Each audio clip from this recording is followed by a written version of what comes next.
Hello YouTube, welcome to part 6 of the Titan Train's 6-foot flat car build. As you can see, I have these safety chains installed, and a word about safety chains: I would never operate in one of these 1/8 scale trains without safety chains on them, just in case this coupler were to fail. Unfortunately, it does happen, and when those couplers fails, usually at the worst time possible, for instance when you're climbing a grade. So my local track has up to 3% grades on that track, and if you can imagine, when you're going up that grade, if that coupler comes apart, the rest of your train is going to quickly switch directions and start going downhill. Take a look at this video here. This little clip will demonstrate what I'm talking about. Go, go, go, go, go, go. Push, push. Into the yard. So yeah, you definitely got to use safety chains. You got to have them. I would not want to run a train without them. Again, if a coupler on your train failed and the rest of it started taking off down the hill, there's a very good chance it could hit another train that's climbing up the hill or catch up to one going down it. A lot of damage would very likely happen to your rolling stock, and even worse, someone else's equipment. You definitely wouldn't want a couple of cars taking off and running into a steam engine coming up the hill. That would be a very, very bad scenario. So it's a good safety practice to have these safety chains. Now, the IBLS standards, that's the International Brotherhood of Live Steamers, says that you should have about 7 lengths of safety chain. That is 1/8 by 1 inch chain, and that is what I have here. As you can see, this can be hooked up to the next car in line on your train. They also say that your eye bolts here should be 1/4 inch eye bolts mounted 2.5 inches left or right of center of the coupler there. In elevation, they say that they should be at the same elevation as the center of the coupler. However, these ones are mounted a touch higher so that the bolt goes through the aluminum angle here on the frame. I didn't want that eye bolt just going through the aluminum car body. In addition, the standards say that this right eye bolt should be a closed eye bolt and the chain should be captured in there. I did not do that. I like the option to be able to remove the chains. Also, it makes it very quick to connect the chains and remove them as needed. Now, in order to capture a chain in there, you would have to heat the eye bolt up, bend it, install the chain, heat it up again, and bend the eye bolt back closed. The other option would be to use one of these style of chain links. One of these barrel chain links with the spinning closure point there. Now, these are nice, these are great, they work well, until it rains a couple of times on them and these threads start getting rusty, and then they don't operate so well. And the couple of railroads I've been on that use these, they're left open like this all the time. So I don't care for them. I'm just not going to use them. One less expense. Now, the other concern is, well, what if this chain falls off of here? Well, when you're moving, this chain will just be swaying back and forth. Even if I go extreme with it,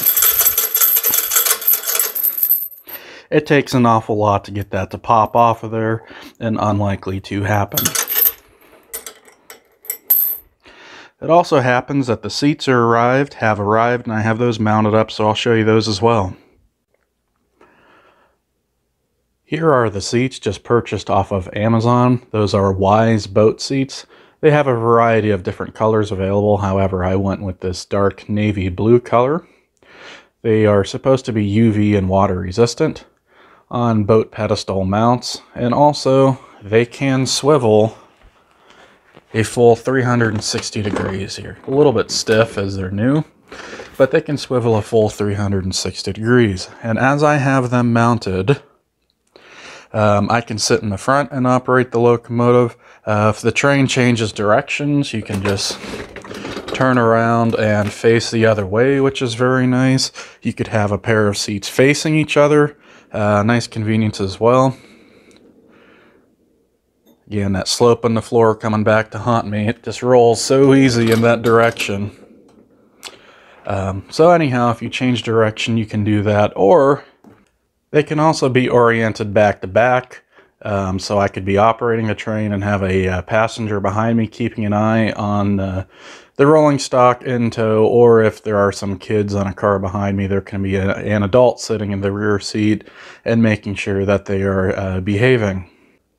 Now when it comes to the mounting pattern for these boat seats, the holes in this square base here, those are on 5-inch centers, so 5-inch from 5 inches from here to here and 5 inches across to the back.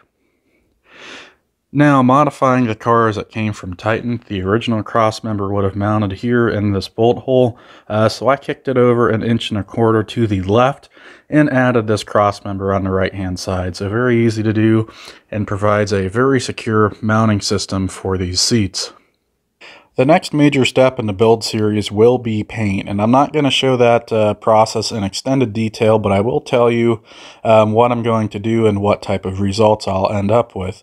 To start, I'll take the trucks and the couplers off of this car and the seats as well. Take it outside and wash it with just some Dawn dish soap to remove any grease, dirt, or grime that got on it during the building process. Prior to priming the car, I'll use this aluminum conditioner. This is a professional automotive product that I used while painting a aluminum outboard motor. That turned out quite nice. After using that product, I will continue on with this SEM brand self-etching primer to try to get the best adhesion to the aluminum that I can possibly get. The trucks will be painted black, probably with just some semi-gloss Rust-Oleum black paint that I already have on hand. And the couplers, I will leave the bare cast iron so that they can get weathered and get a light coating of rust on them to make them look a little bit more realistic. Now, as I mentioned, I am going with a Pennsylvania Railroad flat car scheme, modeling an F30 flat car, relevant from the time period in the 1930s. Now, when it comes to the paint color, if I look at my HO scale stuff here rolling by, every Pennsylvania car is just in a little bit different shade of brown. Of course, at the beginning of this train, we have our cast scenic railroad boxcars from when I was down in that area in 2008 and 2002. Notice those each have a little bit different shade of brown. And we have an Pennsylvania X29 boxcar and 2 more boxcars from the 1950s and 1960s time period. Now each piece of the equipment there, each one is a little bit different shade and color. And if you look at Pennsylvania Railroad photographs, again, every piece of equipment, a little bit different shade of color of that brown red oxide paint scheme. Now part of that is due to the cameras. Cameras changed over the years, photographs age and weather differently, and also different lighting conditions, and not to mention the road grime on the car body itself. So what I'll be doing for body color of this flat car, well, it just so happens that down at the Age of Steam Roundhouse, we are currently working on restoring a Pennsylvania X29 series boxcar. So when that restoration is completed, I will get the paint color that we used off of that flat car, off of that boxcar, and use that same color on this flat car build. Well, thank you for watching, and this just about wraps up part 6 here, so hopefully we'll be back around with part 7, and the car will at least be in primer, and maybe if we're lucky, it will even have the color on top of it as well. So again, thank you for watching. If this was beneficial to you, please consider pressing the like button or subscribing, and we'll finish out the video here with this clip from our photo charter tour at the Age of Steam Roundhouse. So again, thank you for watching.